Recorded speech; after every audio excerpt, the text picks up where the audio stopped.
يقول نبدأ بسم الله سبحانه رب الكون وعالم شانه، واطلب من ربي غفرانه في مبدأ القول، وتاليه للحضار وللغيابي بملي من فكري بكتابي. كان الشعري عني النابي أوصلت العلم الباغية. الأسهم وش رايك فيها؟ نبغى ذا الليل نطريها. كم شخص معنا يعانيها كاويت قلبه، كم كيه قصة واحد من جيراني. يا كم كان عبيد يعاني في لحظة واصبح طفراني، ما يلقى قيمة شاهية. يا عبيد انت ويش اخبارك؟ انا فالح جارك.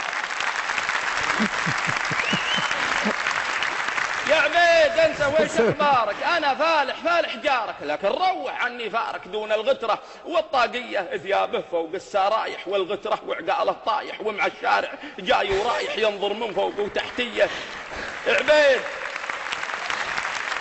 عبيد احواله منكوبه، كل العالم ما هي صوبه. يلعب بالشارع بالطوبه يحسبها قصور مبنيه. اليهودي لو ياتي له يبكي من قلب ويرثي له، يشفق عليه ويعطي له. لو هو من دولة عبرية يكسر خاطر من طالع له، يدق بريك ويرجع له. ولو يطلب حاجة يسمع له، لا زالت يكسر خاطر من طالع له، يدق بريك ويرجع له. ولو يطلب حاجة يسمع له، لا زالت فينا الحنية. هذه من نكبات الأسهم. شوف كيف العالم خلتهم، شالتهم ثم انحطتهم. صحيح الأسهم ملوية، والهامور اللي دمرنا. والله ياهو كم جرجرنا حتى طفرنا ثم غيب عنا مولية.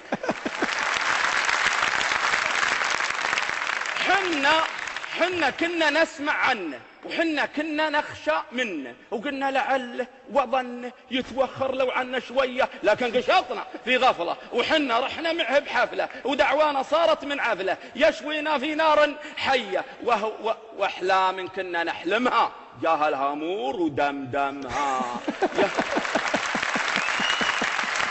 أحلام كنا نحلمها يا الهامور ودمدمها. يا كم من ناس نحطمها تمشي بالشارع رجلية مثل عبيد ومثل اشكاله. والله يا حالتهم حاله، بالله شخص يفقد ماله يصبح عنده معقولية. وبعد هذا وش صار لنا؟ غلي الحديد وجننا.